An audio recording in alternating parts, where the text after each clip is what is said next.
Good morning all. So we are just finalizing, allowing everybody to join physically in the room. I'm just checking. So we have quite a good number of participants. So first of all, thank you all for your interest in the pilot.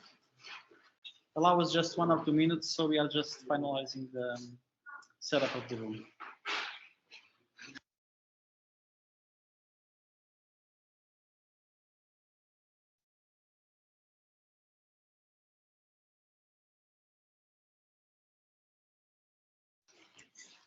Okay, so let's start. We have the honor to have, so let me just, with us the Dr. Francisco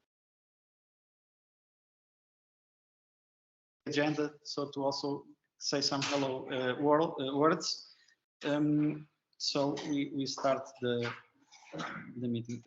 Yes, please. Bom dia a todos. Eu gostaria muito de poder acompanhar ao longo desta manhã, por compromissos que não pôde alterar, não vai ser possível.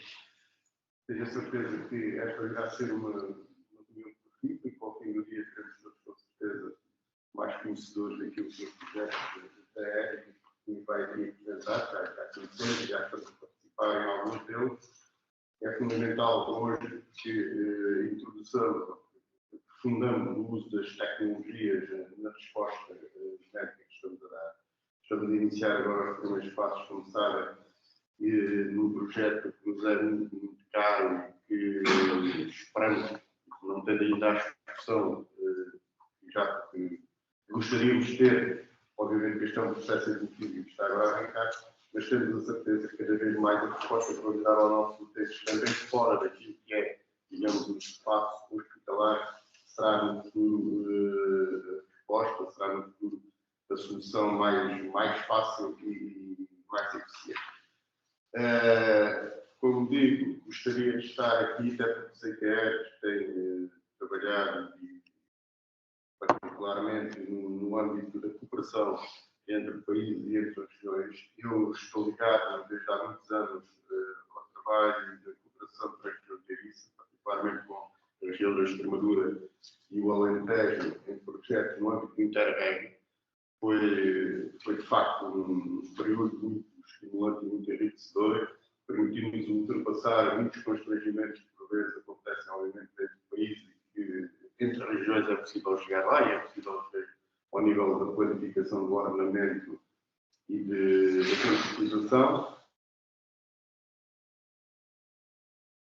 Este projeto nos traz agora aqui, mas depois, em contacto com o João ou com o Miguel, com certeza inteirar tudo o que isso vai passar e esperar que esta reunião consiga também ela aprofundar aquilo que é a relação que temos com eles, que no balanço que fazemos atualmente é uma relação extremamente positiva.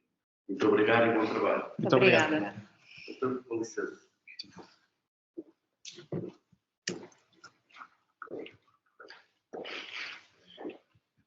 Okay, thank you very much for the introduction. We are going now just so to follow up on the agenda of the meeting. We use it as a reference. We can adapt as we will go. But so we are planning to start already with 5 minutes late, but then to go until, let's say, 12:30 local time, more or less, if the agenda also, if time allows.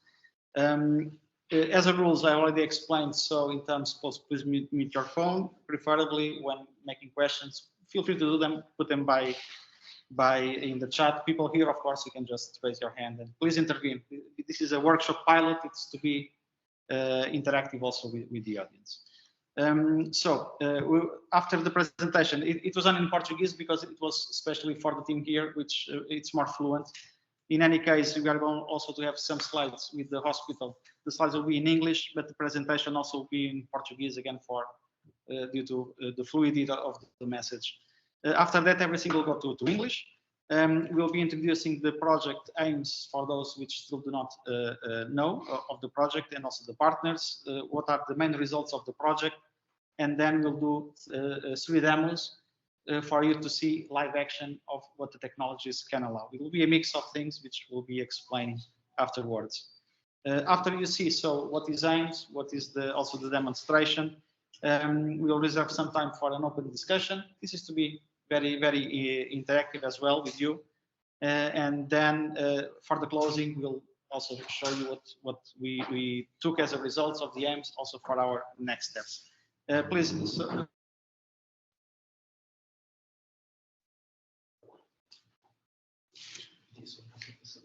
Sim, sim. Bom dia a todos. Fazer uma pequena introdução do desenvolvimento do hospital, dos projetos também em colaboração com estes nos últimos anos. Agradecer a vossa presença aqui hoje, falar um pouco do enquadramento do HESE. Tendo em conta aquilo que é o objetivo do hospital, também da construção do novo Hospital Central do Alentejo, e tendo aquilo que são as infraestruturas do hospital, o HESE tem feito uma aposta muito forte nos últimos anos a nível de modernização tecnológica e administrativa, tendo em conta a área de influência do hospital. É importante mantermos a par daquilo que são as inovações e conseguir também dar outro tipo de resposta no futuro, quando estivermos no novo local.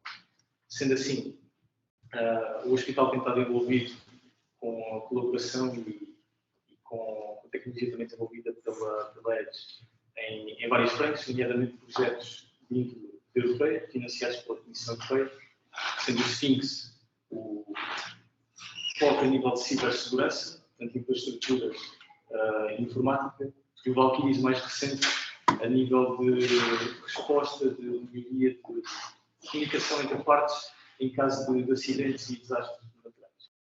Falando mais especificamente de cada um, o SINCS começou em janeiro de 2019.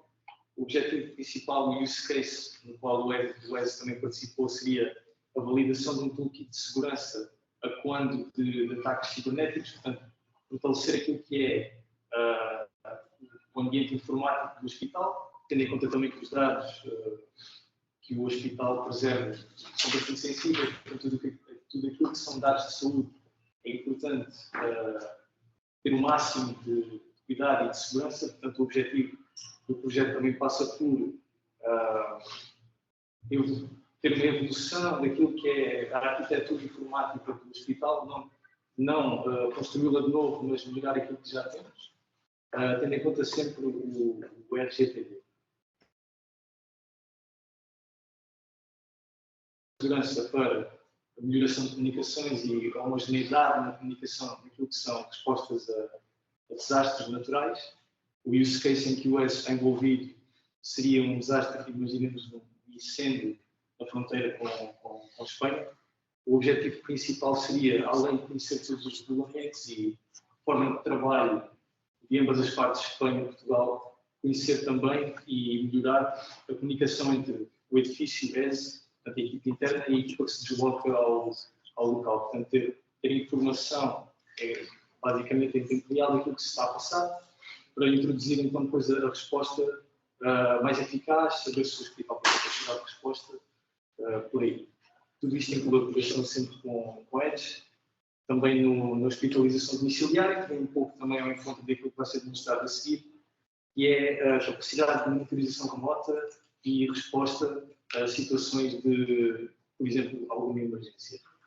O que tem sido feito com a equipa da unidade de hospitalização domiciliária polivalente é, através do fornecimento de equipamentos ao hospital, a monitorização remota das pessoas. No caso de existir alguma situação que mereça resposta, a aplicação eCare dá esse alerta ao operador e, a partir daí, o hospital desencadeia a resposta, por exemplo, de deslocação à casa do paciente. Tendo em conta isto, o ideal seria, num futuro, onde a tecnologia assim permita ter uma resposta automatizada, ou seja, o próprio sistema reconhece aquilo que é a situação e descoleta uma resposta, tendo em conta aquilo que está a acontecer. Tendo isso em mente, surge a demonstração do piloto AIMES, que sugere um novo paradigma daquilo que é uma resposta a uma situação de emergência, neste caso, através de 3 demonstrações de chamada ao 112 e a forma como isso pode ser evoluído e no futuro ser uma coisa mais intuitiva e mais integrante, portanto, vários tipos de comunicação e não aquilo que temos hoje em dia, que, embora funcione, pode ser muito mais do que aquilo que é. Portanto, passo a palavra ao Marco e uma apresentação. Muito obrigado, Miguel. Okay, thank you very much. So after the introduction then from Miguel from the Hospital of Évora, we are now switching to the introduction of the AIMES project. I hope the audio now would be good for you to hear and to follow. So what the AIMES project is, we are demonstrating capabilities for next generation emergency services. So when we call 112, we are adding the additional capabilities and channels to what we have now as basically what supports voice call. We want now to bring and support the latest technologies which we can have, something like a Skype or a WhatsApp, so we can put video, we can put chat, we can exchange data about a person. And in addition to, of convenience of choice, it's very important when we talk about people which have special needs, other than preferences. If deaf citizens reaching the 112, it needs to be something other than voice, obviously. And if we can make the response faster by sending data about the caller, so it's also a way to improve the way we respond to emergency services. This is what we will be showing you today. It's a very practical examples on what we are proposing with the AIMES. AIMES is a project which is funded as part of the Eurostars program from the European Union Horizon 2020. And it is a 2-year project, so relatively short for us to bring now solutions to market. That's the main goal. When you think about the challenges of the today emergency services, so think of still pretty much rely on things which were available to us in the past centuries. So wired phones, and we are missing the revolution of the apps of the smartphones in which so much can be brought. So citizens with smartphones can really make better use of how we reach the emergency services. We are still lagging on adopting the technology. I've mentioned that citizens with hearing disabilities, it's a real problem of what happens now, because there is no good way to reach and natural way for them to reach the 112, and really it's an equal access to a critical service, which has. There are many apps, millions of apps, and it's a confusion of apps. So it's very important you are able to harmonize how also this diversity of apps can, in an harmonized way, reach the 112, because otherwise it's confusing and it will not work. So part of this project as well is to define this harmonized way for us in terms of the apps. It can be apps from anyone, but follow the design and the guides, and then the 112 will know how to work as well. Then we reach challenges which are related with roaming scenarios. So if a citizen from Portugal or Spain or Sweden or France, they are traveling and they go to a different country, will the app work as well? So we need ways also for this information to reach the proper place. And this is what we also been working. Something we experimenting as well is how to also reach the way that the emergency response can occur. If there is someone calling to the emergency services, it receives the emergency, and this information also being conveyed with the person which provides the response. And finally, we also work with public alerting. And public alerting today, it works, it's effective, but it's SMS, it's text-based. Can you do it better? Can you do it a more multimedia way, supporting also translation in a way that's also we can reach a better a number of people.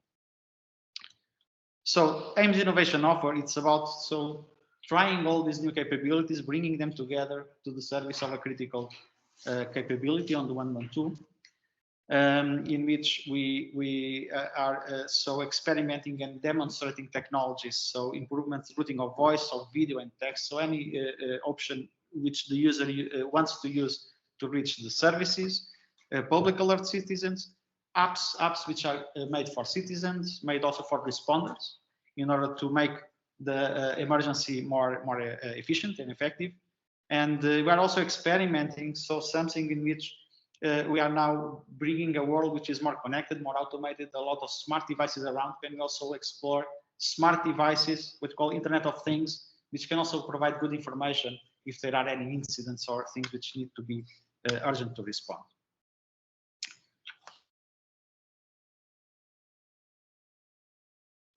Pretty much of a good deal of work which we developed within the project. This is very busy. But it's just to give you an idea that these things really have a lot of pieces which are developed. We are bringing things from maps, from the core components, from the dispatch. We rely on something on a PEMEA infrastructure that gives us flexibility on how harmonized way we can communicate between the parts.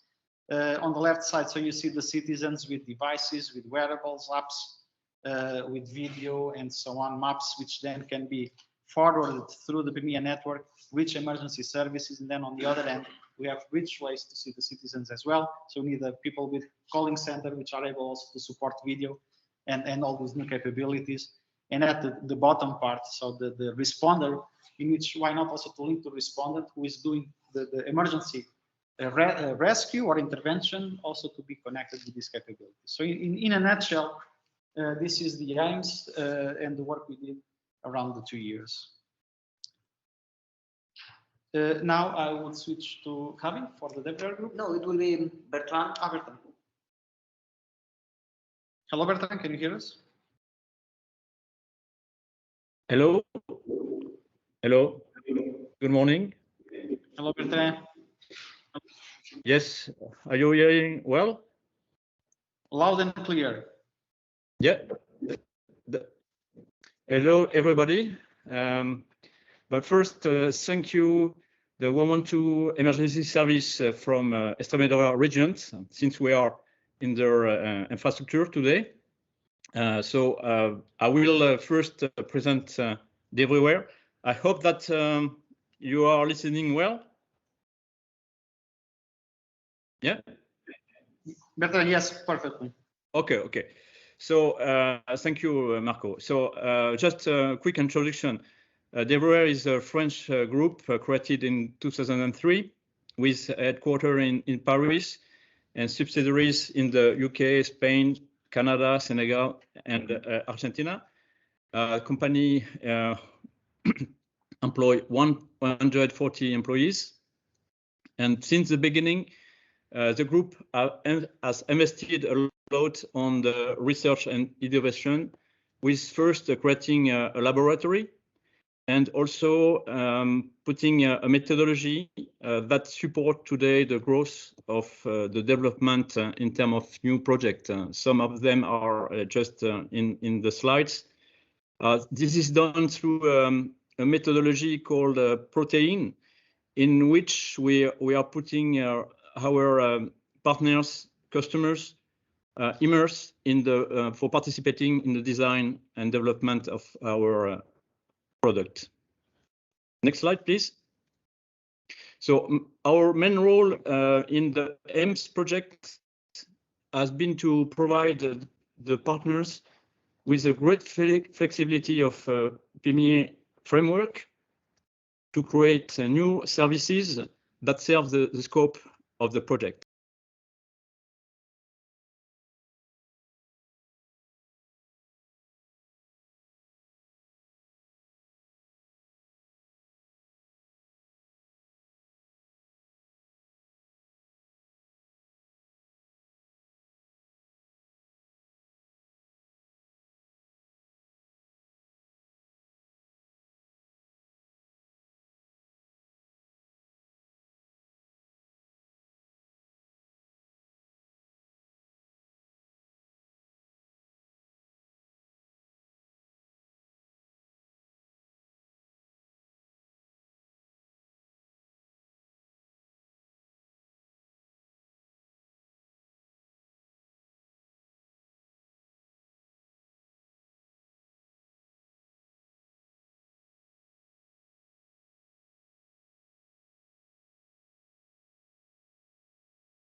then this is the real app they are using in Finland.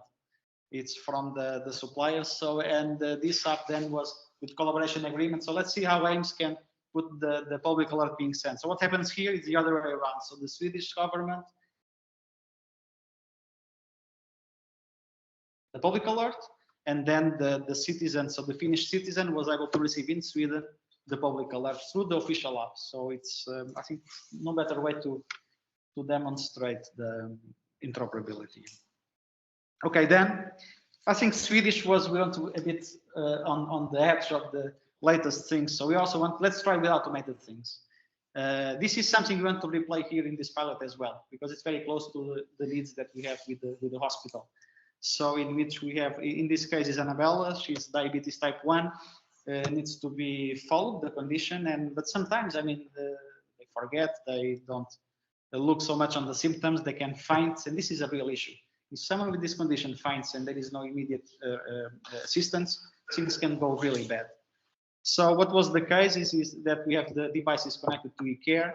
The eCare uses the infrastructure of PEMEA and puts the alert on the answering point, which could be something which could have next to the team at the hospital to make this kind of a push alert, which then they would see the incident. So what we have is that, so the automated alert is made, the app knows what's wrong, sends the information to the PSAP. This is, let me see, on the PSAP, which then receives, this is the person which has the incident. It has a hyperglycemia problem. So you have the reading there, and then the responders know where the location of the person and can go quickly there.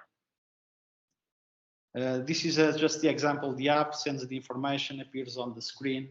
This is too small, I'm sorry for that. So, and then they just see so that who the person is, the telephone number, the blood glucose level comes from the device, and please help. Another thing we tried was with the sensor, smoke sensor. Many people die per year because of fires which start at home. So our idea, and sometimes they don't wake up because of the smoke, it can be too late, many things. So our idea was, okay, let's put a smart sensor. This needs to be reliable, of course. We don't have false alarms. So let's assume that when we can fully trust the system, we have a smart sensor which can detect a fire. It can give a local alarm, no one is responding, go to 112. And then the response can also be initiated. Middle is the kind of a hub. You know, the kind of things when we have smart homes and the thing which controls, allows to turn on lights and off. But in here we are a bit more useful because we are really trying to save lives with this kind of capability. And we developed a small, simple simulator just to, this was quite real to what in reality would work.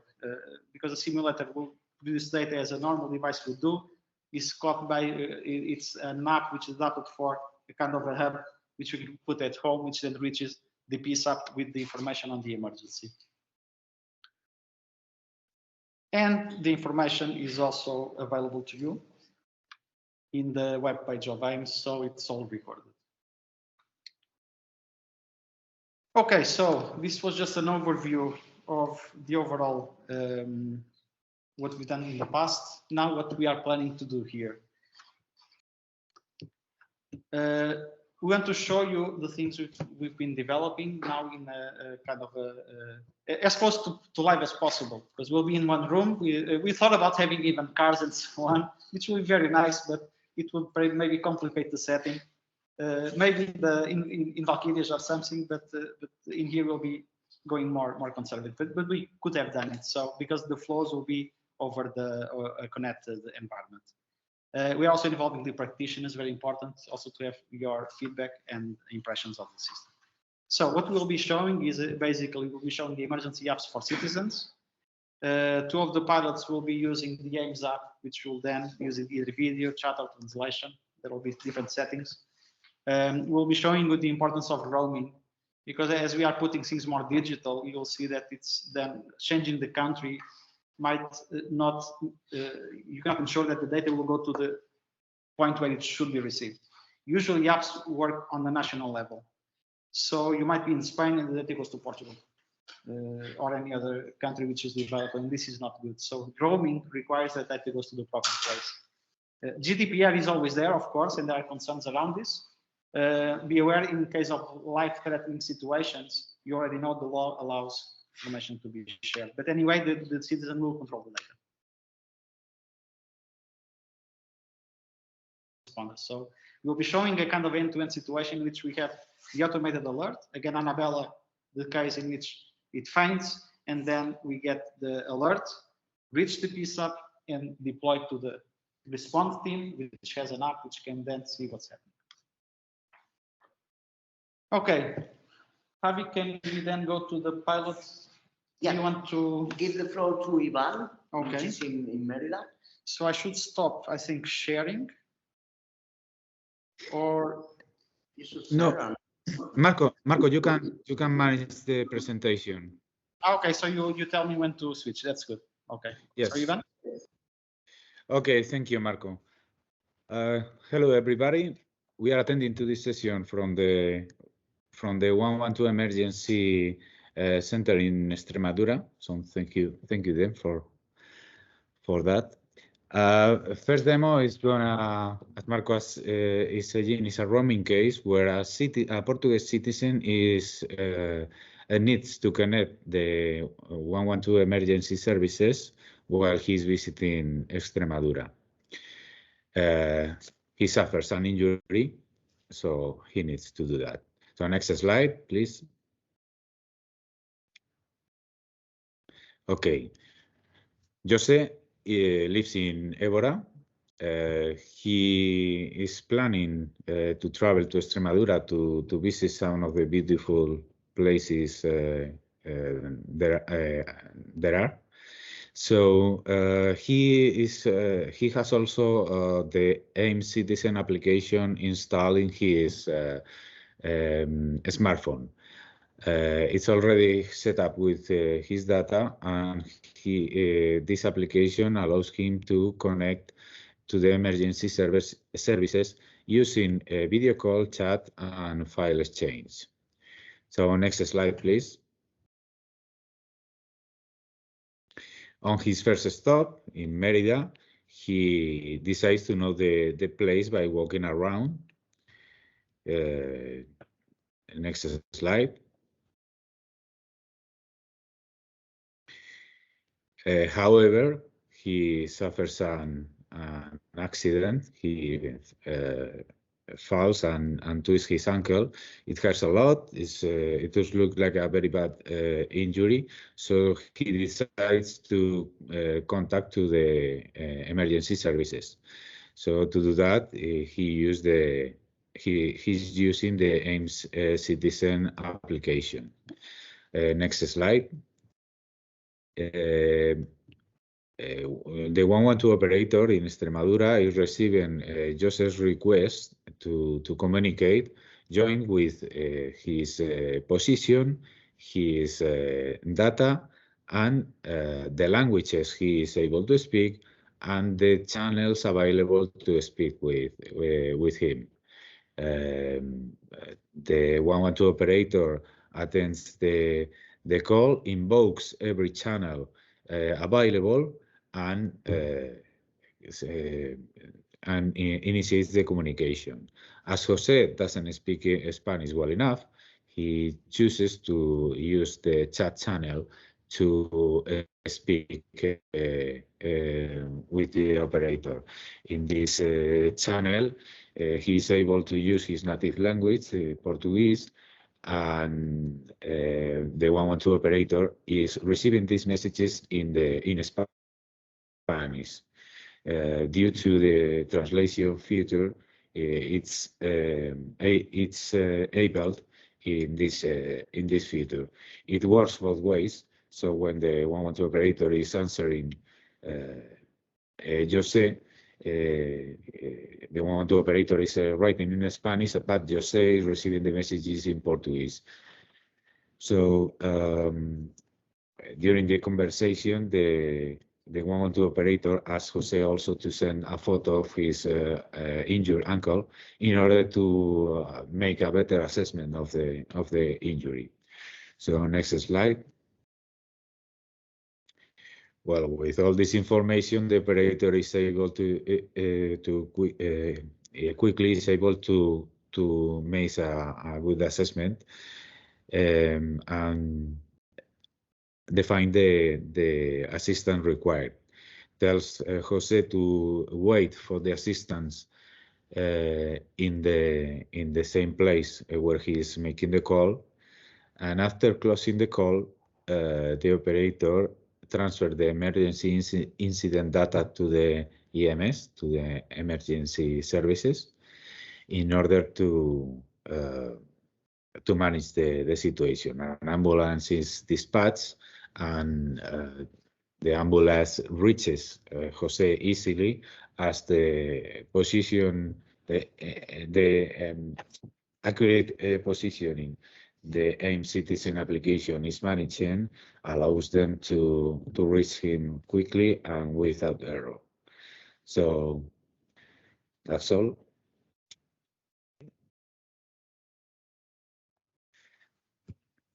Please tell me when you are able to see my screen. We can see you. Okay, so on the left side of the screen, it is new. You are seeing the mobile, the real mobile with the AIMES application, AIMES citizen application in the mobile. And on the right side of the screen is the screen is managing the 112 operator in the emergency services.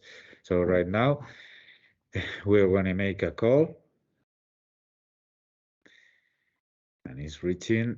The 112 operator is answering the request. We can see the data of the user is calling and the channels available and the languages available. So, and the 112 operator is invoking every channel available. 112, 112 Extremadura, ¿cuál es su emergencia? 112 Extremadura, which is your emergency, and it's also, while doing that, he's also writing in the chat, allowing to the user to choose which channel wants to use to communicate.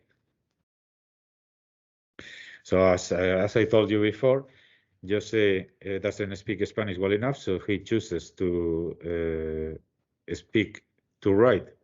type in Portuguese in the. Okay, so as you can see, the 112 operator is receiving the message in Spanish. Okay, I'm gonna see. No, I need on vertical mode. Okay, so this is the last one is the message Jose has sent to the 112 operator. It is a type in Portuguese, and the 112 operator is receiving in Spanish. So let me make.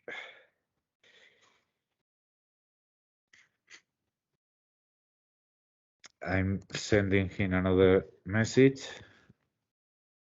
Oh, sorry.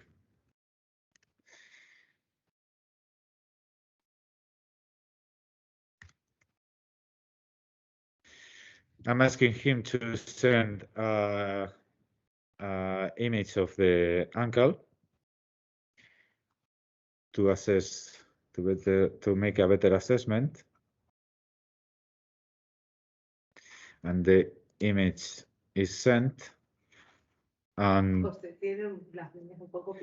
well, I didn't see that coming. The painted nails that Jose is sending, but well, not judgment from here. So with this information, the 112 operator tells Jose.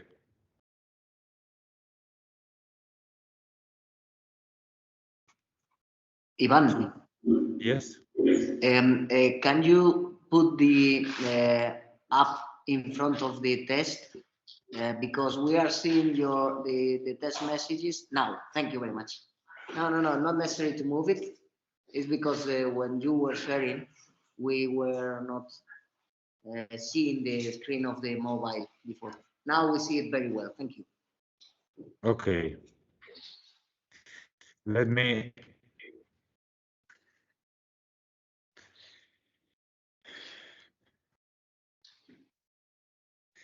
So you have seen, okay, you can see all the messages right now. This one was the one related to when I was asking him to send me the photo of the injured leg, and he has sent it the photo. With this information, the 112 operator is gonna tell him to wait for them to wait where he is to for the assistance to get him, and well, the call is end and the ambulance is dispatched, right? So you can see he is able to use all the channels, and especially the chat channel with the translation feature, right? So it's a simple demonstration. Thank you very much, Ivan. Now, with the problems of communications, but now we managed to see how it works. Thank you. Thank you, Marco. You are. I'm stopping I'm stopping sharing my screen, and you can manage the presentation. Thank you very much. Thank you. So I would say if there are any questions you would like to place now. Okay, colleagues, Simon, can you start then on your side? Yeah, sure. I can at least give it a try. I mean, if there is connectivity issue, just shout out or tell me, and we try to make the best of it. But I'm Simon Jacobson from Omnitor, and I'm going to present the second demo then, or well, perhaps this will be the first one if we are going to redo the actual first one. But it's about a Swedish citizen that visits Portugal and makes a 112 call. It's based on the use case 5B that Marco previously presented. So please go ahead, you can switch slide. So in this use case, we have this main character. His name is Oliver. He's 19 years of age and born and raised in Sweden. However, he has a disability. He's hard of hearing. Due to his hard of hearing, he prefers to communicate using text channel. So he writes and read primarily. Also, he only really feel like writing and reading in Sweden. In Swedish, because he's you know, a little bit more comfortable with it due to his disability. Please go on to the next slide. Oliver decides to visit Portugal. So he travels from Sweden to Portugal, and you can give a little click. And with him on his journey, he takes the Swedish AIMES citizen app. Beforehand in Sweden, he has set up the app inserting some personal information, such as name, phone number, and that he wants to communicate using Swedish text. And then he takes this app with him as he goes to Portugal. So please, next slide. He arrives in Portugal, in Évora perhaps, and he starts to walk the street, and suddenly he witnesses a crime. A burglar runs into a store, grabs some money and make a run for it. You can make a little click. Oliver sees it and he's rather quick on his feet, so he takes up his smartphone and take a photo of the event. So he has a photo of the perpetrator making a run with the money. So you can go to the next slide. Oliver then decides, oh, perhaps I could turn on my camera. Can you guys see me as well? Tell me if it's like... Yes, we can see you. We can see you, yes. Okay. Well, Oliver contacts emergency services, and he uses the AIMES citizen app that he brought along with him. By using the AIMES system, this app will actually connect to the Portuguese PSAP, or Évora's PSAP in this case, and allow him to chat in his native language. So Oliver will be able to write and read in Swedish as he prefer. And we'll also be able to send the image of the perpetrator that took the money. So you can go to the next slide. A few delays. I don't know, the network today is not so good. Yeah, I do understand. So now I see it. So on the PSAP side then, they will be able to get some information about Oliver. They can get his accurate location. And if Oliver were about to move around, they will also be able to see his position change. They should be able to get his name, like first name, last name, and so on. And most importantly, understand how he wants to communicate. In this case, through text then. It will also allow the PSAP operator to chat using their own language as well. So, for example, Oliver can write and read in Swedish, and the PSAP operator could use English or Portuguese language, and it will be automatically translated both ways. And of course, Oliver is able to share the image he took, and the PSAP operator will be able to forward this image to first responders so that they can easily go on and catch the perpetrator. So I will now go on and demonstrate this, and I will begin demonstrating it on Oliver's app, and then we will go on and show the PSAP side. So 1 second, and I will try to share the iOS app. Can you see the screen? Perfect. So this is the Swedish AIMES Citizen app, and as I said, Oliver has previously inserted some information in it about his how he wants to communicate, the name, and so on. So let's now imagine that Oliver is walking the streets of Évora, and he sees this burglar, and he takes up his phone, takes the photo, and then he's going to call the emergency services. So he takes up this AIMES app that you can see, and he presses the big bright red button, and it will make a call, and it will ask Oliver if he wants to allow camera and microphone usage. And as you can see, the app is in Swedish because he's a Swedish citizen. So he pressed the allow button, and camera and microphone should be available, and he can choose what camera and microphone to use and so on. But he will press the anslut button, which means connect in Swedish. And then it says that it's waiting for the partner, in this case, the PSAP, to connect. So please, Marco, go ahead and connect the call. And I will actually be quick and mute, because when the video comes on, it will be an echo otherwise. So now the PSAP, that is Marco in this case, has connected to the call, and he will be able to see that Oliver prefers to communicate in a written language. So please go ahead and write something to Oliver, Marco.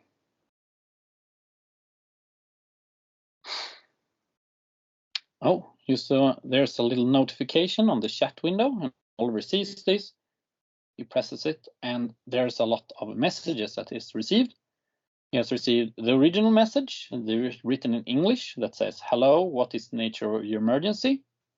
We also have it translated into both Portuguese and Swedish, so you can see some of you know the Portuguese language, but in Oliver's case, it's most important the Swedish one that says, "Hej, vad är din nödsituation?" which is the accurate translation of what is the nature of your emergency.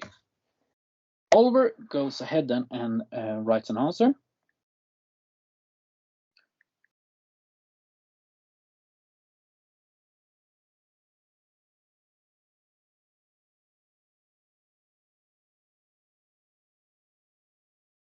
He basically says, "Jag har sett ett rån och har en bild på förövaren," which translates to, "I've seen a robbery and I have a picture of the perpetrator." And the PSAP will respond then, "You may you send the picture?" and asking in Swedish, "Kan du skicka bilden?"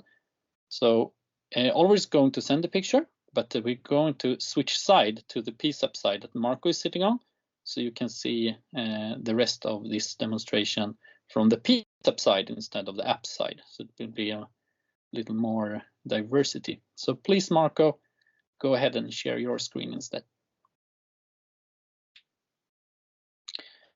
So what we see now is Marco's PSAP side, and to the very left you can see information about Oliver, his name, and that he wants to write and read in Swedish. You can see his phone number on the left. In the middle here we have his position, and you can see that he's walking around the streets of Évora. And to the right here we have the chat room where the messages we have been sending each other is seen. And he asked for the picture, so I will actually go ahead and send the picture from the phone. Go, and Oliver writes a message as well, telling them that it's done. Let's see if the image is uploaded. It can take a little bit. There we go. There's the picture. And as you can see, it's the image of the perpetrator. The PSAP then goes ahead and answers Oliver. And he writes back. And as you can see, the messages that the PSAP receives is written in English, which is the preferred language of the PSAP in this case. But it could be any language. And Oliver answers in Swedish, and it's translated back. There we go. So, and of course, the PSAP can switch between chat and the audio video if he wants to see Oliver by pressing the video call button, if it's possible. No, there could be some delays. I don't know if I'm seeing it or if there is an issue. Yeah, exactly. Go ahead and mute it. So they can easily switch between having audio, video, and chat. And because Oliver sent this image, let's imagine that they successfully catch the robber, and that they thank Oliver for his aid. And that's basically the demonstration of use case 5B. I hope it was rather easy to follow. So I will actually hang up the call now. And there will be an information that the emergency call closed by the caller.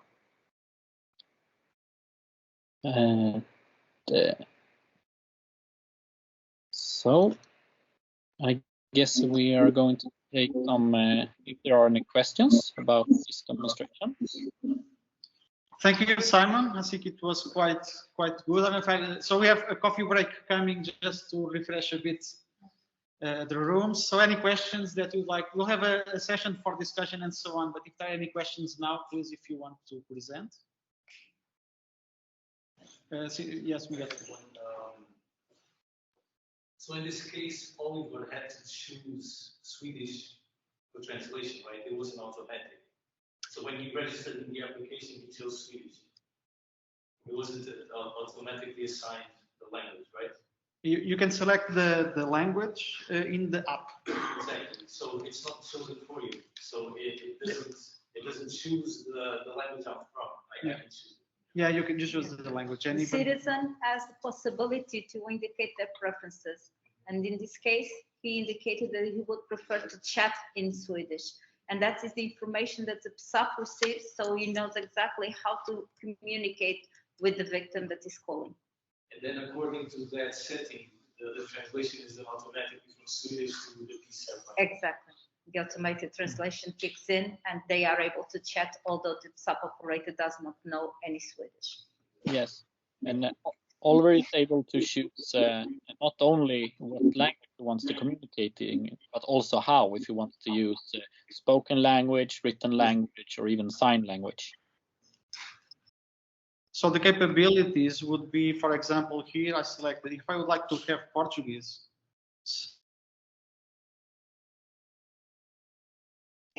what is important is to maintain the original message. You know, this is exactly what the citizen transmit. Then the rest of translation services are help. Tools that can be used to help. And technology is contributing to help. The idea is not to substitute a person or a translator that could do it better. It's to help to do it. Okay? So. We have another question there also. Yeah? Languages are supported? As these are automatic tools provided by cloud service providers, as Google, Microsoft, Amazon, and others. Everything. So everything. Basically, we didn't find a language that any of them don't have. Yeah. Please. Yeah, just one question. So this is all text, right? By the moment, yes. Do you plan to include something like automatic voice recognition? Not audio translation, but speech to text. I cannot move for something I can speak.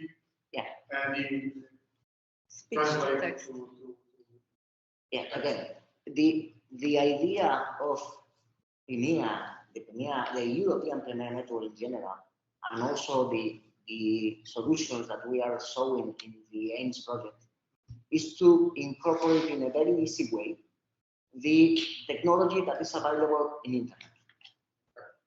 For that, the standard, which is PEMEA is an EDGE standard, is specifying procedures that are HTTP-based, the typical procedure of internet, that allow to consume services that are in the cloud or are IP services. In this aspect, you know that we have today a set of real-time translation for voice services. We have some examples. Some of them have technology today and is improved day by day. Related to the sign interpretation, you also probably know the gloves that are able to interpret the movement of the hands. And the technology is improving every day. So the idea is not to reinvent the wheel here, is to reuse the existing technology or the new coming technology to incorporate everything in a very easy way to the technology that we have, constructing on top of what you already have. Okay. So the answer is maybe yes. In the near future, you will have language, voice, real-time translation. Probably you will have sign interpretation, but there could be the scope of a new research and development project. Thanks. Okay, so thank you a lot for the questions. I suggest we stop now for about 10 minutes. We have a bit of a break. I think we are almost on time, so it's good. So we would reconvene. So let's say our time 11:30, so a quarter of an hour, and then we can restart with the two demos and the discussion session. So thank you a lot, Simon, Thomas, great presentation. Thank you. Thank you. Thank you. And okay, break. So see you back in a while. Bye-bye. And it's about a medical incident which triggers automated alerts in a remote patient monitoring system. So let me describe the case, and I'll describe the setup that we'll be using. So we have a case of Annabella, a Portuguese citizen. It's a young with diabetes type 1. So she needs to monitor daily her glucose levels. And she is part of a group which is receiving care from the hospital, from the remote patient care team. So she uses the eCare app, which allows to manage her vitals. So whenever taking the readings from the device, or manual or auto, it will record in the app. It will share the data with the monitoring team, and also is able to trigger automated alerts alert the remote team of the incident. So Annabella is using a connected wearable glucometer medical device. It's the idea we have here is one of the things you patch on the arm, and these things will then by Bluetooth will transmit the data to an app, and then we get the data and then we send it to the eCare app. Whenever there are readings which are abnormal or which raise concerns, so the app can trigger a vibration or alert to notify Annabella of the user. To mention that, so eCare, I mean, it's about other than the blood glucose level, it measures the heart rate, the blood pressure. If we talk about nutrition, it measures the weight of a person, and so on. So it's a kind of a thing we can use for a multi-purpose environment. Okay, what happens in terms of the incidents here is that one evening Annabelle is not feeling well. She forgets to check the levels and she faints. This is very serious because then left untreated, so it can lead even to death in the most critical scenario, or even to a kind of a situation of life impaired due to the problem which was caused. Some statistics just to know it's not good. Yeah. Okay, so the idea for us is now we can have these automatic capabilities. We can have this alerting that we can also use. And you can have AIMES to the rescue, as we say. So what happens is that eCare receiving the reading from the medical device, it's able to detect it's an abnormal value, triggers the alert, counts a time, let's say if there is an abnormal reading, but the person, let's say, it's still awake and can react, so it can cancel the alarm and treat the condition. If the person is not able to make any reaction, so it's something wrong, we want to notify. And the care team at the hospital will receive the alert and will also see the reading, which is an abnormal reading. So on the side of the remote hospitalization team, what we have is two systems, basically. So one is the eCare system, which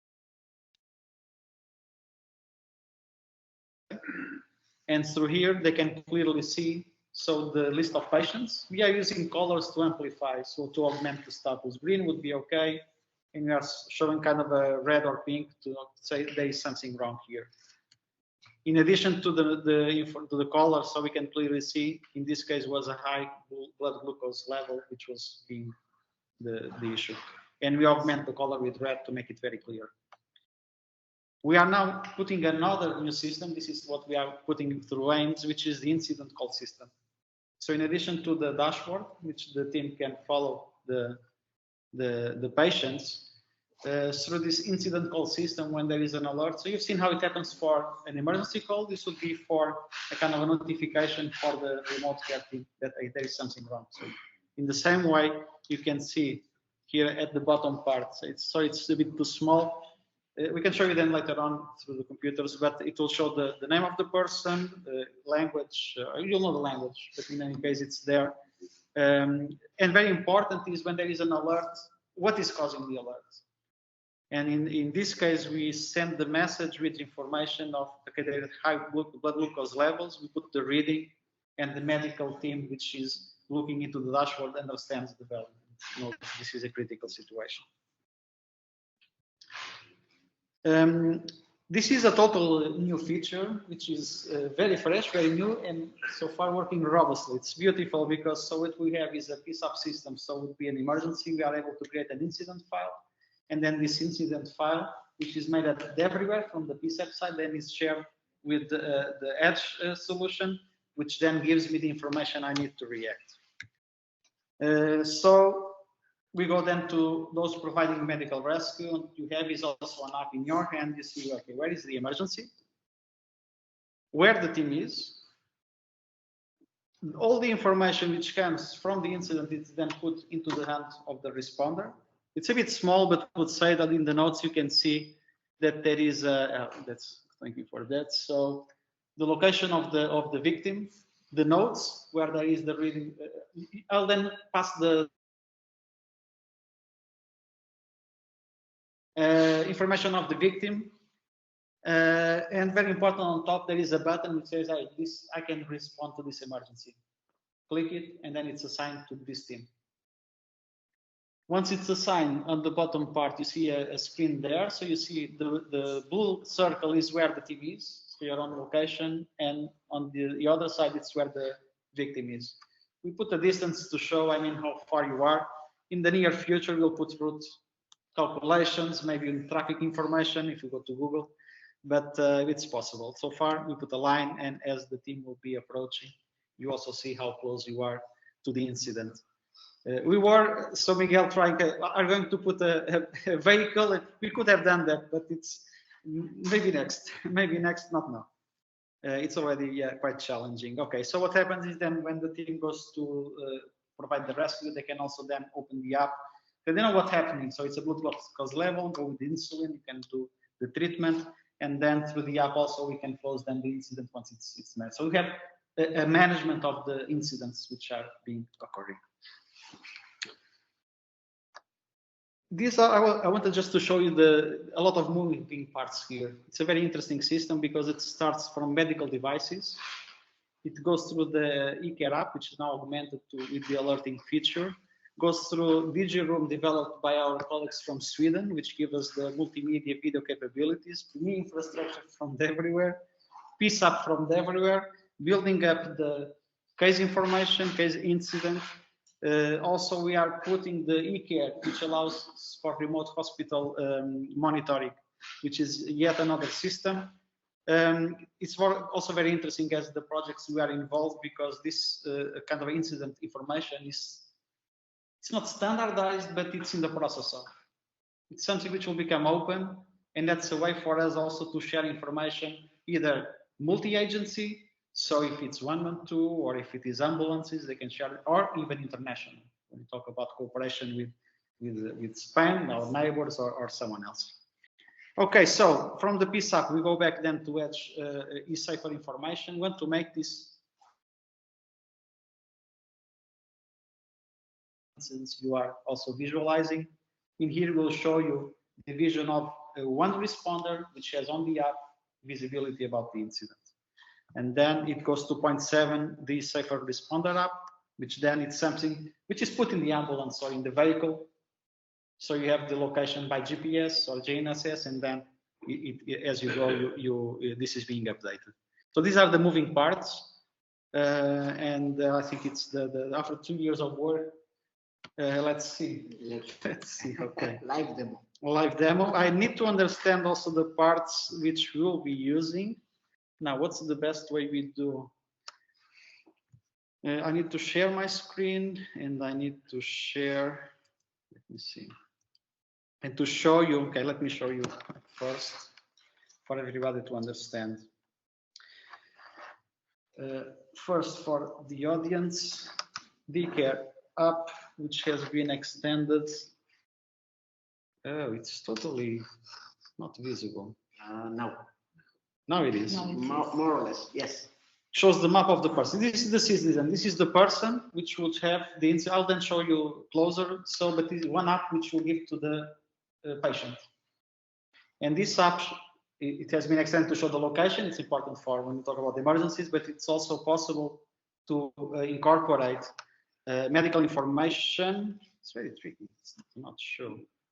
I don't know. Maybe it should have light. I think I know what's wrong. A bit better. Yeah. So I can just put information about vitals and blood cause level and so on. You'll know these bits from the eCare app, a bit with the different UI.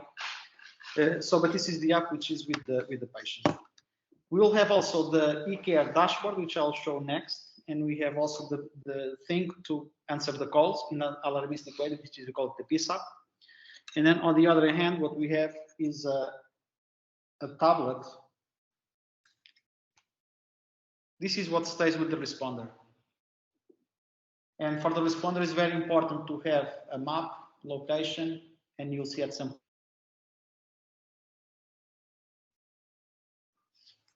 These are the parts which are mobile. I'll just put, and we'll start playing with it. Now, the things which will be running on the side of the team Let me just prepare the environment. I'll be sharing my screen, and to make the experience also a bit better for the audience remote, I'll put a screen of the mobile phone. Bear with me just a bit. Okay, I'm going now to share my screen. And it has to be the full screen. So, okay. So the moving parts.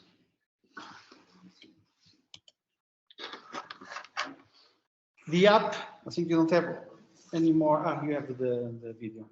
The app, it's replicated also on the screen. This is for you to see. It's a bit with a lag, but you'll see it somewhere moving. Yeah. The eCare, this is the environment which as of now, which you have in the hospital for testing purposes. It's live system. We are following, these are anonymized people, so patients would be edge 2, 3, 4, just a name. We don't want to map who the person, everything this is for testing. And through the dashboard, I can see the overall status of people, of the patients with use of colors. This should be in one screen, dedicated screen, always on. Then we should have another screen, which will be the PSAP, which is also on all the time. And this is where we receive the alarm. So if something goes wrong, you'll see a call being there, and then there should be someone, okay, what's happening? Usually the process is someone, we have an emergency call, there is a call taker which gets the emergency and then asks what's something might be wrong, and then you want to act. This is usually how it works. But there's always a verification mechanism with the caller. Okay, the other part, which is a tablet, will be run on the live tablet. I'll not be replicating here. So, if I want to put a new reading, so I'll just go through the app, and let's say now the person wants to update the blood glucose. Let's say I put something like 2094. It's updating, and then if you go to the dashboard, we can see that the information has been updated. This was a reading which was put by the person, and then it appears on screen. This happens the same if it would be a heart rate measurement or a blood pressure, the reading would appear. In the case, so I don't have a real device, so I'll be simulating if there is an abnormal reading. I have to do it with the app. Oh, yeah. Let me put the. So let's say that I'll go to a very high value, 297 or 6 or 8, but this is very high. So in save. So the process of automated call will be automatically initiated. Timeout, which would allow the person to cancel if they could react. We could put the high timeout with more time. I put not to waste too much time, just a shorter time. So what happens now? There is the alert is triggered. In the eCare dashboard, I immediately see, oh, there is a lag, that there will become red with the new reading. So with the dashboard, you already see there is an issue. Then, if we have the call answering side on the PSAP, then I see there is a call. Okay, some delay with the number which was provided by the phone. I see where the person is. Well, we will be on the same place. It's a bit disappointing because it's all on top of each other, but if there will be distance, you see some distance. So this is where we are, Hospital do Espirito Santo. We see information about the user. We are using English because we have an international setting here.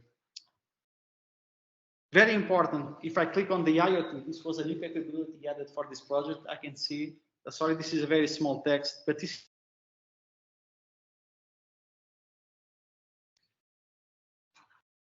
is an automated emergency call. It's made on behalf of 9 @002 with phone number. The phone number is important to try to do the reverse contact. This is always very important. And then critical is blood glucose is 298, hyperglycemia. This is very critical, please help. This is automatic. So we are providing automatic call, information about the caller, any information about the incident, because you need to know what you need to react to. Then we can create an incident. I think I can now put this on full mode. Let me just, this will be so what the PSAP caller would immediate assistance. It's always important to have the human in the loop to put an assessment, because then it's a bit more valid. So you have something automatic. Okay, what does this mean? You want to validate, and then, okay, this is critical. Just send someone there right now. What is automatic? It's I don't have to write again the victim information, because this is received. So I'll just select the person which was involved is a victim. So now share the incident.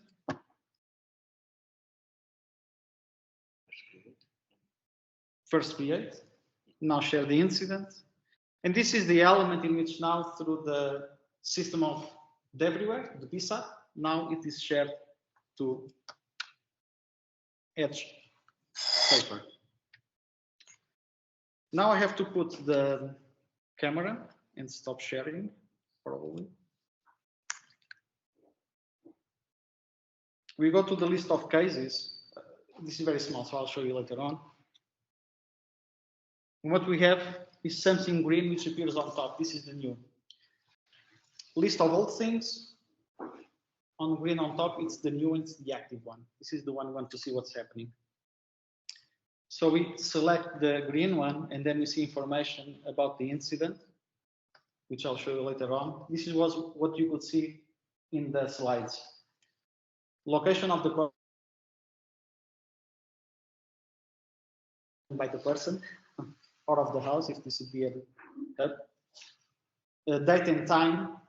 Notes. The notes is what the person filled in the system. Information about the victim and some other information. Very important. So the responder, so the team, he says, okay, I received this emergency, I'm close by, I can claim the emergency. And there will be ways to prevent if two people try to put on the same time, so there will be a kind of a bidding process if you want. But currently it's one, and now it's assigned to the responder. We'll be on the same side, on the same place, so it's on top of each other. So it's not so visually appealing as having a kind of a distance, but what's being seen is the location of the tablet, the location of the incident, while we're in the same place, so it would be easy to answer this one. If we want to see the details of the incident as well, we can also then click on top, and the information is then made visible. Sorry, this is not the ideal setting, but at least for you, so in the room, you can play with the system, you can try it if you want, and that's pretty much the demonstration. So when the incident is answered, I can then do a close in the button, and the incident now becomes not visible anymore, it's solved. So we go back to the screen where the team is, and if new incidents are created, new incidents will appear on the tablet. What we are not showing yet is the screen where you see the whole picture of the situation. So this is something we'll be developing soon. This is now the tablet for a responder, but there will be also a vision. This is a bit on a bigger screen, on a powered computer, to give you the picture of everything that's happening, which will be quite interesting. Okay, so let me resume what has happened in very practical terms. So when you think about innovations, it's very important to consider about the benefit it can bring to society and to lives. And we are bringing innovative features to be able, I mean, in here it's the extreme to even save lives. If not to save lives, to really prevent that incapacitating situations might occur. If we not been on time, this could go very wrong for Annabella. We are bringing an automated capability, so to provide the alerts as soon as possible, information about the location, medical information, which allows for what's going wrong and with a better preparation to respond to the incident, and by being faster so we can save lives. This is a case extreme in situations of diabetes. We had already talks, I mean, people which have elder people at home, even with something very simple, if they fall, it can be very serious because if they hurt they bleed or they can break a bone. So, I mean, so many things which can happen. Talk about also the fires, which can have in a house. So whatever you can do, which can really help saving lives, I think it's something to do, to try and to adopt. And this is when talking about, so why are we going to use IoTs and automated and also many issues? Because it's beneficial at the end for people's lives and for society in overall. This is the argument, okay? And now we would go for the discussion session. My idea is, I mean, now it's free mode. So hit us with questions, with suggestions, with comments, anything you want.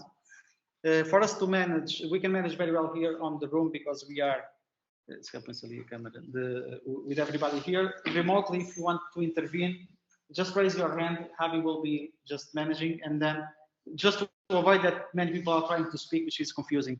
So feel free also to put something on chat by text. So let the discussion begins then. Let's start by the people connected through Teams, if you like. If anybody like to intervene, please unmute or send a message through the chat. Or scan or something.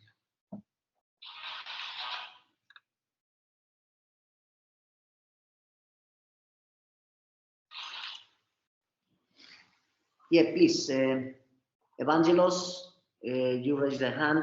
Please ask your question. I would like to ask a simple question that most probably I know the answer, so it's just for promoting roles, I would say. How you see the ability that you have, that you are over the top in current service? I think that this can be a competitive advantage compared to other solutions that are pushing for a lot of years to take the lead in emergency communication. Do you think that what you have shown can be, let's say, the future of emergency? And just elaborate on that. It could be good. You want to say? I can say, okay, Javi will comment as well. So on my side, what I can say is that this over-the-top capability, this over-the-top meanings we have services like Skype, which are on top of the network to reach innovative services. There can be a very huge benefit, which has been relatively low cost to adopt compared with solutions which just will affect the whole infrastructure, for example. I would be bold to say that it's, let me say, relatively simple, as simple goes, but to implement these kind of features in a way that also can be extended. So there are no excuse. This is not a costly system. This is not a hard to make system, and it complements even very well the traditional systems. I think it's very important to still support the traditional mode with typical voice calls. They are very robust, we know how they work, but you can augment and amplify with the new features which are needed, I would say, and especially with younger generations. They will not go on voice, I'm sure. They will go on WhatsApp or texting or chat or whatever else, but not on voice. So yeah, Javi, if you want. Yeah, basically to complement.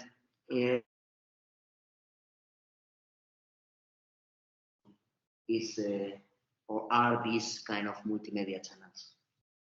How internet technologies are contributing to connect us in a better way. So we need to be on board of this tendency. Emergency services need to be on board of this. But always in a secure and controlled way. That's why there is a body, a standardization body in Europe, which is called HESE, which is in charge of defining the way that internet applications should connect to the emergency services in general.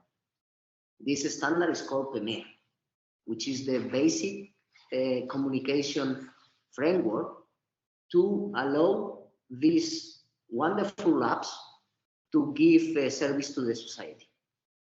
Okay, so the key point here is that we are showing how internet technology can leverage to be to add to the emergency ecosystem value. Okay, so how I see the future? Basically, if we manage to spread this technology to all Europe, I see a future in which the communication is not a barrier anymore. I see a future in which the apps that are coming better and better get part of the emergency situation solution. It's up to us as technology providers, as citizens, to adopt it, basically. And we are doing our job. We just need to put the proper effort to make it happen.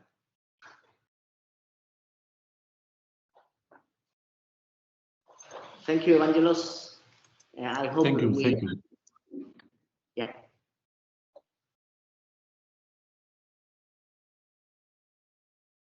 A question here in the room, please. Yeah, so I saw 3 illustrations of very interesting applications. I can see how interesting it would be to have all this that we could make useful in short terms. My question for you is, what are the challenges that you see to adopt these technologies on a short time frame? So what are the challenges so that we can have this implemented, validated, accepted by from my view, which is of course limited, and from my view and our experience, there are a lot of challenges. Challenges are at the PISA side, an emergency response organization who should adopt the new technologies into his operation procedures. Is something that it could be easy for young people, not so easy for other people that are not so used to manage the technology. We also need to front the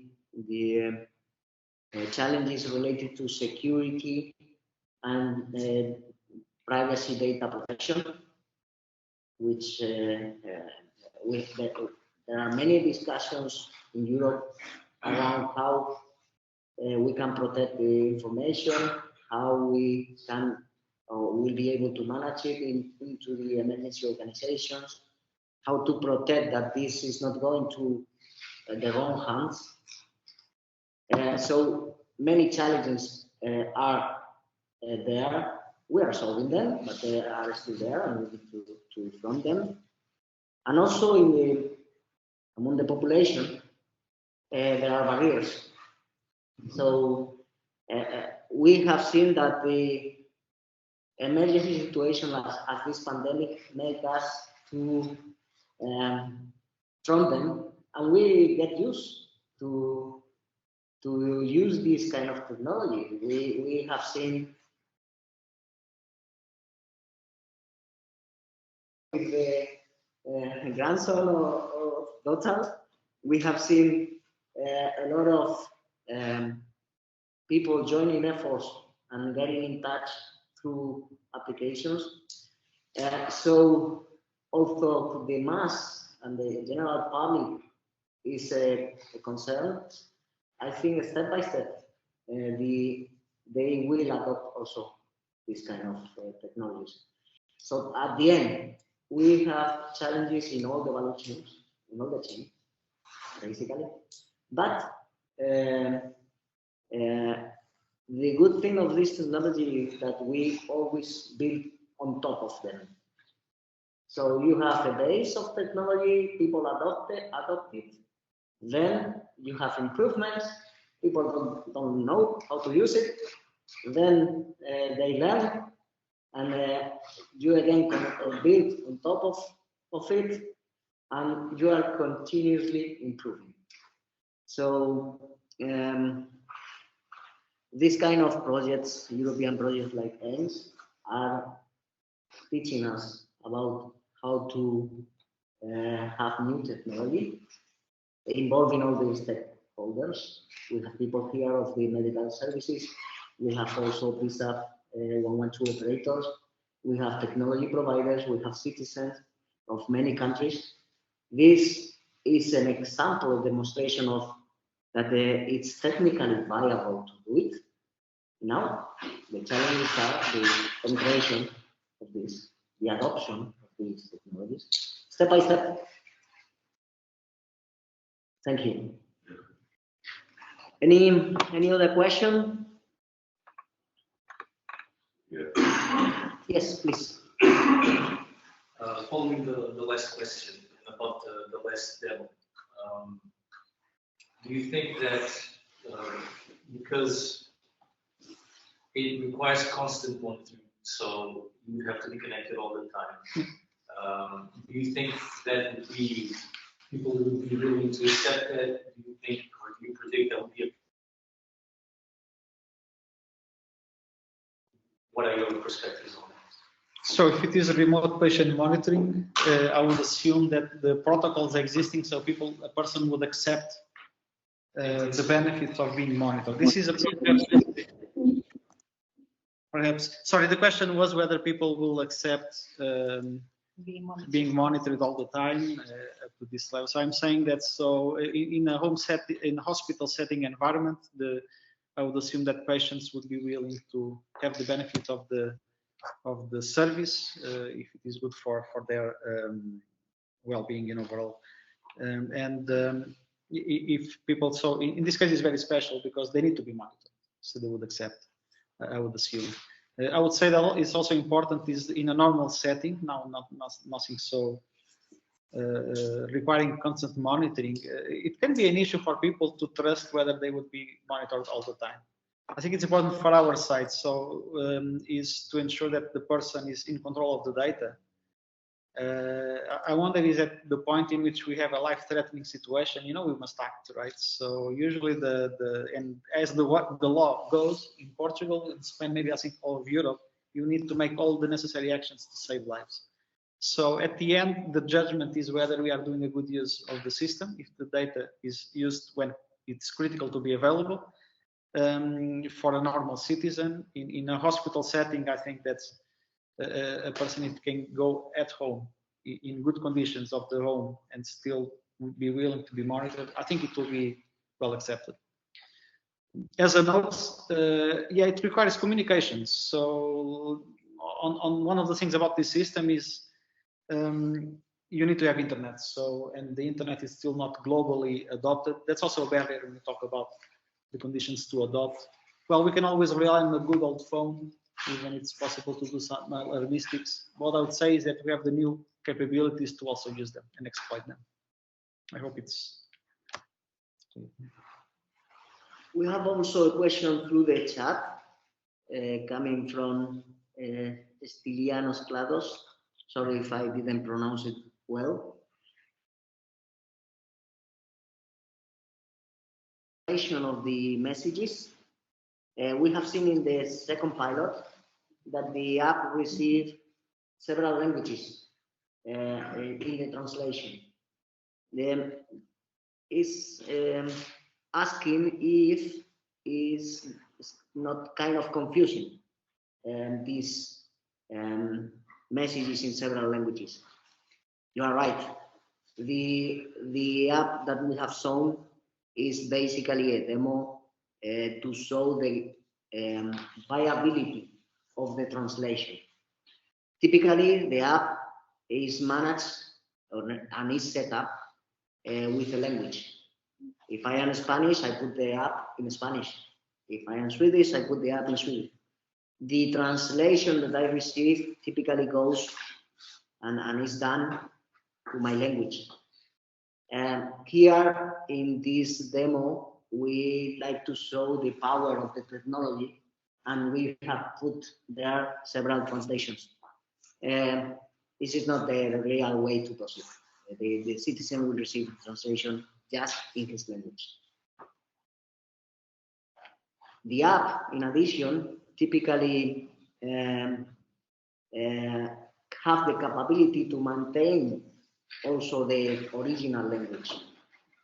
It depends in the case on the app implementation, but they typically has an option to put the original language and the translated language in many cases. Thank you. Any additional question in the room or through the Teams? Yes. Yes, please. I have a question about the last presentation. Okay. We saw the full circuit through the answer of the emergency team. But there's something else going on after that. Mm-hmm. So the person may have to go to the hospital.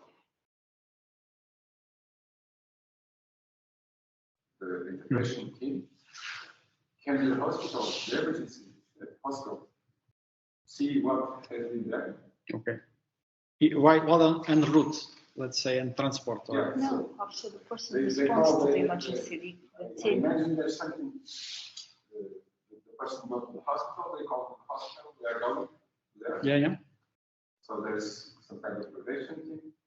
Even if there's more or less zero. So what has been done, any kind of treatments or medication, should be the information that could be vital to the team that is going to take care of the health treatments next to do the day job. Is there anything prepared for them to see that information? So for the response team to see the information about medication.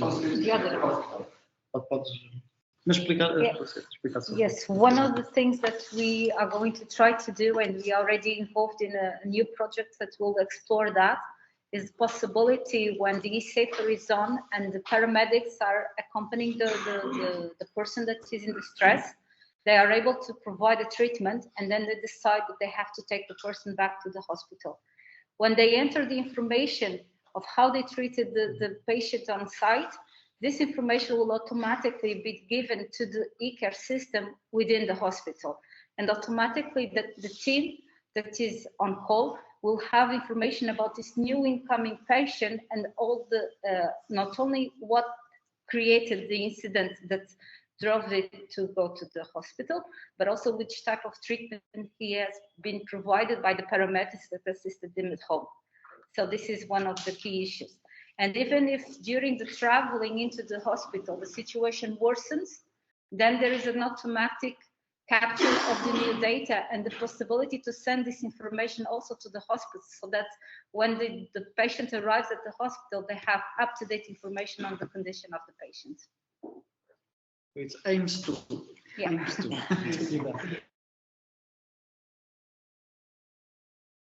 Here, there is the change of the emergency case in general and all the data that are related to it is a question that is, has been always on the desk of the standardization. Okay? The definition of a single format to compile all the information about an incident is being done for a while, and now we have a standard in the MENA, in the North America organization, emergency organization, that is called the EIDO, Emergency Incident Data Object, which is in charge of compiling everything new related to the incident. Okay? And this information is or contribution to the case are added by each application that is connected to the system. This means that you can share in real time or almost real time between all the emergency response resources, all the data related to the emergency case. And remember that this is multimedia. You can add links to access to videos. You can add links to access to the medical device information. The technology allows you to compile in a single repository, in a single emergency incident object, all the information and the status of the response to the emergency. Okay. We might see this so in this. What interesting to understand is when we have collaboration between different agencies or different countries, they can share information using this format, which is something publicly available. Let me make a question then on my side, then on the other way around for our end users. Let's say from your perspective, how you see that this, what you see about this kind of features, capabilities, risks maybe as well. It would be good for us. So I will start with this room and maybe with the people which are in the audience, whether they can.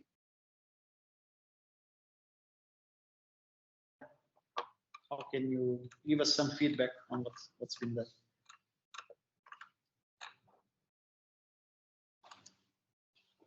I think there's some challenges here. Yeah. Because we were talking near the coffee. There's some challenges here because the technology is there.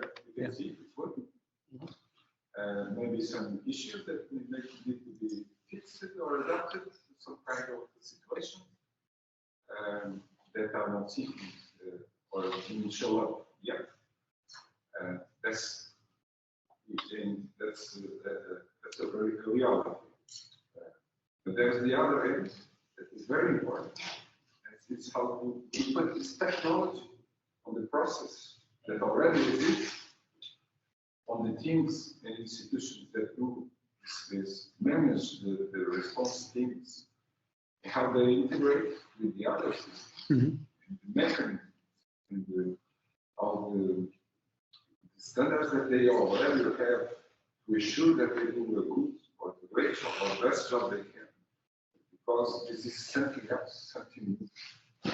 So there needs to be an adaptation of what's in our mind or in the mind of the project, the leaders and members of the project, to put this on the real scenarios. What they see, what's our idea about it. That's very important, or even more important than deploying the technology. So just as because you will be far away, just helping the audience there. Yeah, one of the challenges, so this is all new. We can see the technology is there pretty much. There's still the challenge of integrated what we are doing here with the information systems existing in the organizations, which is also in the processes as well. That's true, and that's something we will want to work on it for sure. So to make it things more integrated, more fluid between the systems we are developing and what the organizations have, to make avoiding redundant have to. Yeah, and this is to be avoided. Not only this, the process. And the processes, yeah, that's true. Yeah. Yeah. Okay, thank you. Any more comments or?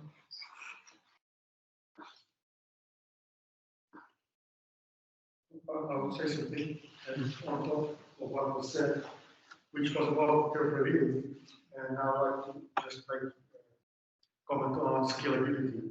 Because here you see an example of for the hospital, and I can imagine that another example.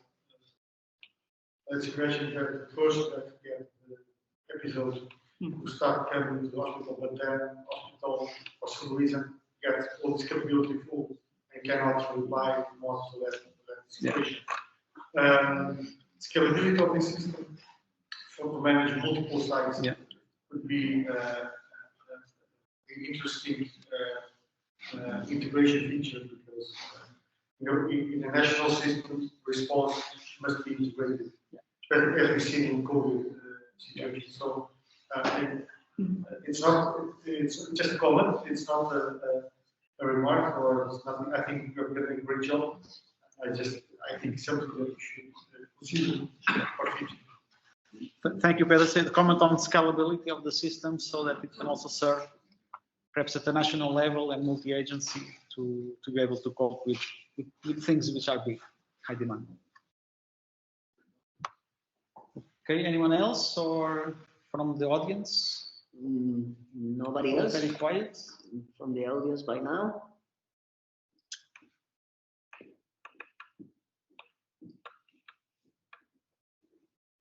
Okay, it's lunchtime maybe. We also want to go to lunch, so let's go to the closing session then. Will be very quick. I think the highlights have been, highlights, yes, so in my head. So highlights have been demonstrated. Let me just show you a bit of the, let's say, summarizing. I think you can also, you can see the screen. So what we have is demonstrate this, when you talk about PEMEA, so in this kind of infrastructure, it's important for you to know this is something which can operate at European level.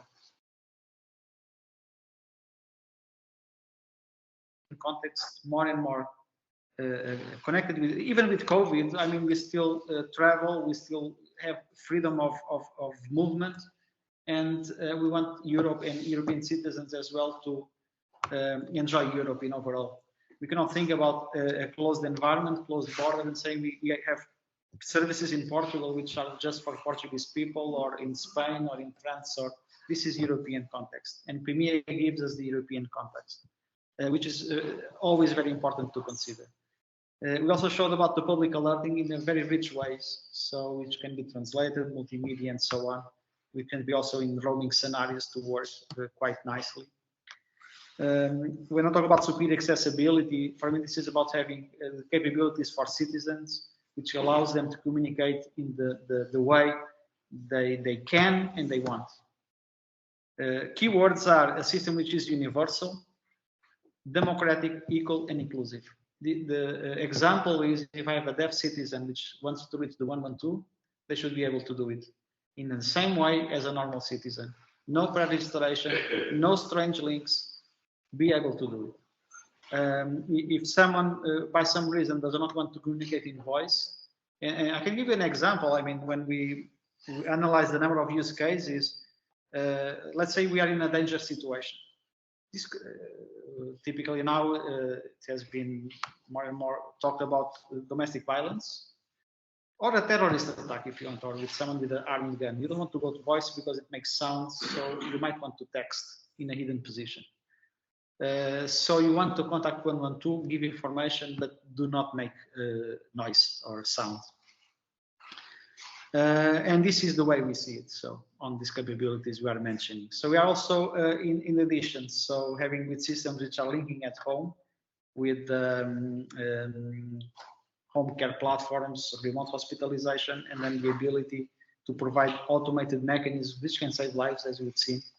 Either by medical devices or by devices which detect, could be the oxide monoxide. Carbon monoxide. Now I missed the carbon monoxide, yes. Which can give personal and medical data. We are also showing the capabilities to link to the response, which is very important. So the thing to be efficient goes end to end. Starts on the caller, piece up, responder in a fast way, clear information, and go. And I think it's important also to mention for those who want to try new things, to know that they have a safe environment to do it, which is a validation test bed. You can set it up very easily. You've seen here. So we have people in Spain, people from Sweden. We here on site in Portugal. Some hiccups, but you've seen the system working. And quite nicely, I would say, in overall. Everywhere. Yep, maybe to add to what Marco says, we have shown how we can leverage the app and the PEMEA, the European PEMEA network, which is using available internet communication technologies to offer reliable and low-cost emergency management solutions involving citizens, involving PSAPs, and also involving first responders. We have demonstrated along these couple of years how easy it is for the public safety answering points and also the involved emergency organizations to integrate these apps solutions. A single integration with the PEMEA network is enough for them to communicate using multimedia with any emergency app compatible with the standard. There is no need, there is no an integration per app. Just a single integration with PEMEA is valid for all the apps. This is quite important. And we have also shown progressively improve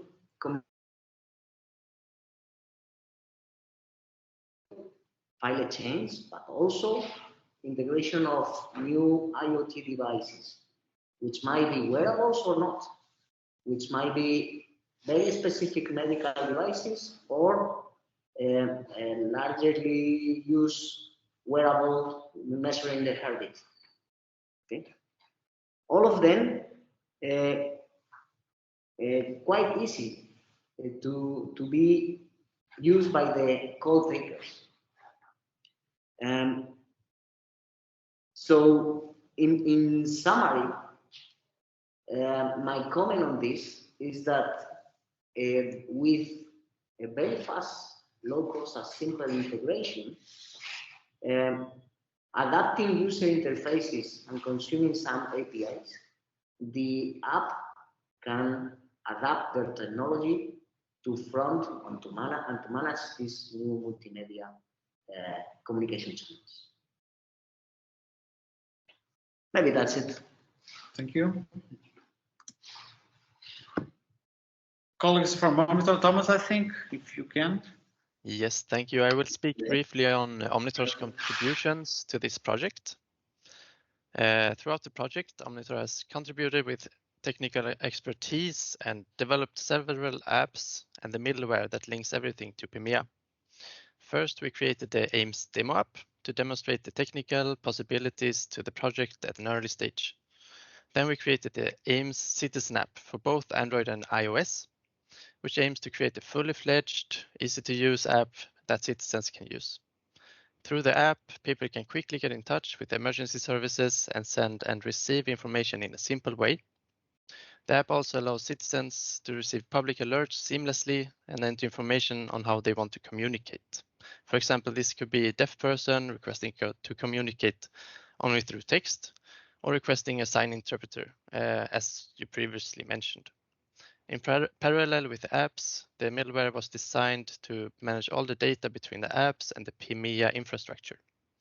Integrated into the middleware is our service Digiroom to enable the communications through video, audio, and text during the call with emergency services. Thank you all for the good job and partners for putting this pilot together. Thank you, Thomas. Thanks a lot also for your work. Barbara, please. Yes, so with respect to engineering and going back to the issues that are presented in the beginning of our workshop.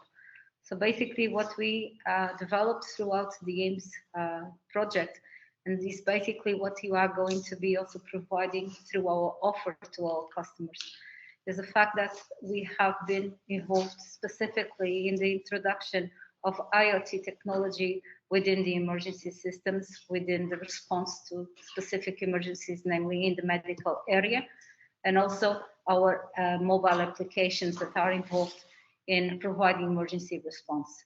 So our eCare system is able now to be integrating IoT-enabled automated alarms or alerts, and these are able to early detect life-threatening situations and be able to actually save lives while sharing specific data that have to do with the emergency that they are basically detecting and providing to the emergency services.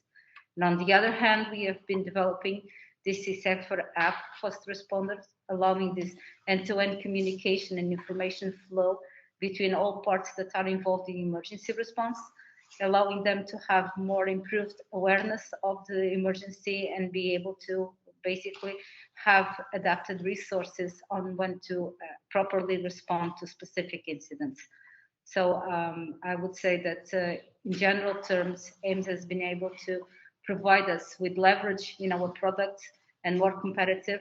So we are not only just providing this type of new scientific advances in research and innovation, but also that we can make a true difference in the lives of many of our citizens and our lives. So basically, this is what we wanted to say. You can still follow AIMES on our social media, both on Twitter, LinkedIn, and of course, in our official website, and you will have all the information pilot, but also all the activities that AIMES has been developing for the last 2 years.